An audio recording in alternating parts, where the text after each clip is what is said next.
Սուրբ Գրիգոր Տաթևացին ասում է, սերը կարկինի նման է։ Տեսել եք, կարկինը երկու ոտք ունի։ Մեկը ուղիղ ամուր է, իսկ մյուսը շարժվող է։ Այդ ուղիղ ամուր սերը ո՞րն է։ Այդ թե սիրես քո Տեր Աստծուն ամբողջ սրտով, հոգով, զորությամբ, էությամբ, չի շարժվում, կարկինի մի ոտք։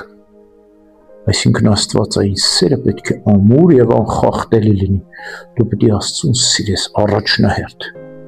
Հետո երկրորդ ոտքը արդեն շարժվում է, երկրորդը ո՞րն է, պետք է սիրես քո ընկերոջը, քո անձի հավասար։ Հա։ Հետո սկսում ես կարկինը պատրաստեցի, սկսում ես շրջանակներ գծել։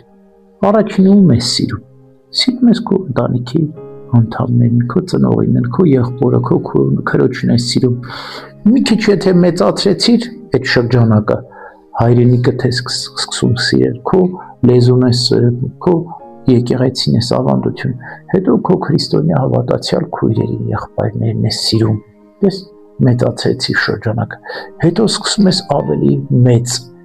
ոչ քո հայրենակիցներին սիրել, հա։ Եվ ամենամեծ շրջանը, եթե դու կարողանաս,